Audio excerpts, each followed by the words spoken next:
안녕하십니까. 반갑습니다. 이동호입니다. 한번 시작하기 전에 제가 구호를 외치겠습니다. 국회 반락, 사기 탄핵, 이재명을 구속하라!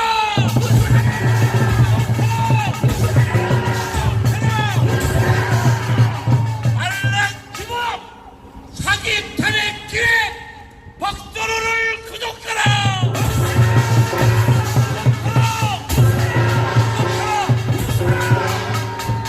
존경하는 대구 시민 여러분, 저희는 지금 내전 중입니다. 전쟁 중입니다. 그 전쟁은 단순히 여당과 야당과의 싸움이 아니라 대한민국을 장악하고자 하는 저 북한 김정은과 그들의 지령을 받는 저 주사파 일당들과의 물러설 수 없는 싸움을 우리는 진행 중입니다, 여러분. 탄핵이 그냥 이재명의 그냥 자신의 대통령을 위한 싸움 같습니까? 아닙니다. 그 안에 훨씬 더 심각한 내용들이 숨겨 있습니다. 여러분, 이번에 저들의 사기 탄핵의 진상들이 하나 둘씩 전부 드러나고 있습니다. 여러분, 그 모든 사람의 그 사기 탄핵의 핵심에는 딱 한 명으로 모여들고 있습니다. 그가 누굽니까? 박선호입니다, 여러분. 이 사기 탄핵의 위력자입니다, 여러분. 지금 우리 대통령을 내란으로 모은 게 두 가지 결정적인 게 있습니다. 하나는 국정원 1차장이라는 놈이 가짜 메모를 만들었습니다. 그런데 여러분 아시다시피 이제 그 메모의 정체가 드러나고 있습니다. 이자가 10시 25분에 대통령 개헌이 됐는데 38분에 국회에 있었고 46분에 누구랑 통화했냐? 방첩사령관과 통화했습니다. 그리고 대통령과는 바로 그 7분 뒤에 통화했습니다. 그러면 이자가 46분에 적었다는 메모는 대통령하고 통화되기 전에 나온 메모입니다. 이게 조선일보에 나온 얘기입니다, 여러분. 그렇다면 이 홍장훈 이자의 메모는 바로 가짜 아닙니까, 여러분? 맞습니다! 네 가지가 있는데 그 메모에 지금 가필된 흔적이 있습니다. 방첩사령관은 그 메모를 동향 파악하라고 준 메모입니다. 그런데 그것이 체포로 바뀌었는데 그게 가필된 겁니다. 그 가필된 거 제가 보기에는 이제 신의 한 수에서 필적 감정을 의뢰했답니다. 누구요? 박선원 거라 필적 감정을 의뢰했대요. 다음 주 나온다는데 제가 보기에는 이 동양 감시 메모를 정치 체포 메모로 바꾼 것은 바로 간첩 박선원이라고 생각하는데 여러분 동의하지 않습니까?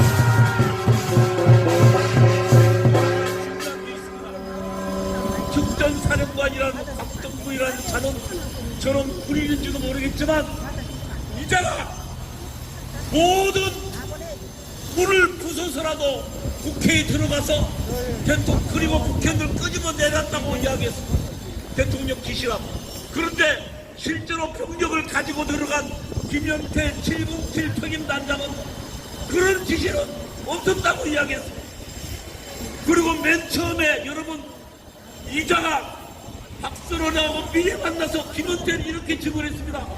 박선원하고 미리 만나서 박선원이가 김병주가 뭘 존재하며 박선원, 김병주 둘이가 6일날 인터뷰를 했는데 5일날 이미 메모를 줬다는 겁니다.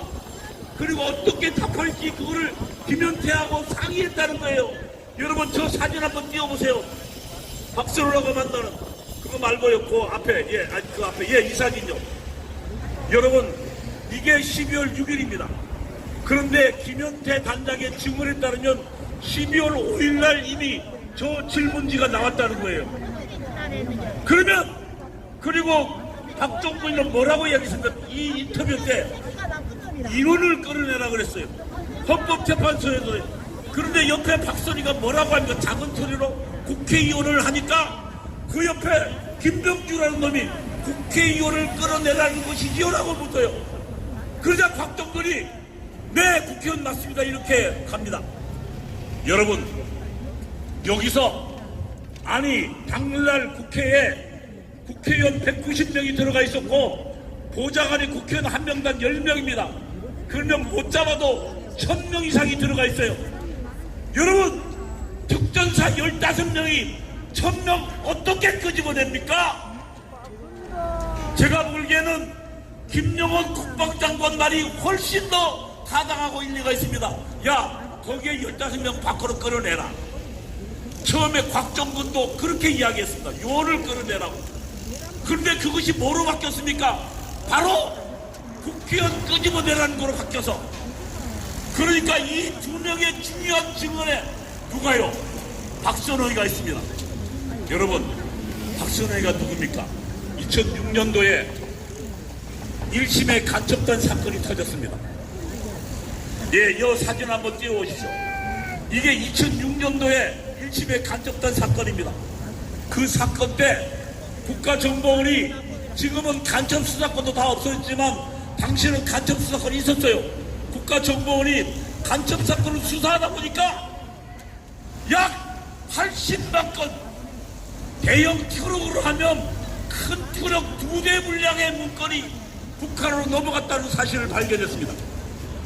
그래서 그것이 어디 쪽으로 나왔나 보니까 당시에 청와대 안보전략비서관이던 박선원에게 나왔다는 사실을 인지하고 노무현 대통령한테 국가정보원에서 이 사람을 수사해야겠다고 허락받으러 갔는데 나오다 잘렸습니다.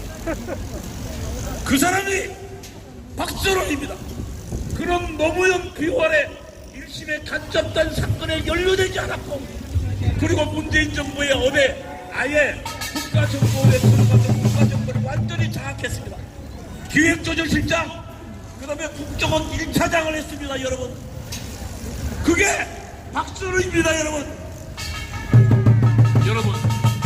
그 박선호이 지금 대한민국의 대통령을 내란 수개로 몰았습니다. 12월 6일날 이 둘의 홍장원 메모가 터지고 곽정근 수경사령관의 말이 터지고자 12월 6일날 이재명이 뭐라 그랬습니까? 대통령을 직무 해제시키고 내란 수개라고 몰았습니다. 그러자 온 언론이 우리 대통령을 내란 수개로 몰았습니다. 여러분 1640만의 표를 받은 우리의 위임을 받은 우리가 뽑은 대통령이 저들의 공작에 의해서 내란 수개라는 누명을 받고 지금 구치소에 계십니다. 여러분 저 주사파들의 사기에 우리가 언제까지 당해야 합니까? 여러분 박근혜 대통령도 말도 안 되는 누명으로 감옥에 보냈습니다. 여러분 이제 다시 윤석열 대통령까지 만약 탄핵이 인용된다면 그리고 감옥에 있는다면 대한민국은 미래가 없습니다. 여러분 대구 시민 여러분 우리는 살아났습니다. 우리는 12월 7일 싸웠고 12월 14일 싸웠고 12월 21일 싸웠고 28일 연말 연초 계속 싸웠습니다. 그러자 윤석열 대통령이 지지율이 치솟기 시작했습니다. 52% 지지율은요 대통령 선거 때도 없던 지지율입니다. 여러분 그러자 지금 헌재가 바뀌고 전체 여론이 바뀌고 있습니다. 여러분 그 힘을 우리 여기 계시는 애국운동 세력들이 만들어낸 것입니다. 여러분 이제 한번 해보겠습니다. 만일 3월 1일 우리가 서울을 꽉 잡는다면 윤석열 대통령은 우리 김학성 교수의 예언처럼 탄핵이 기각되어서 석방될 것입니다. 여러분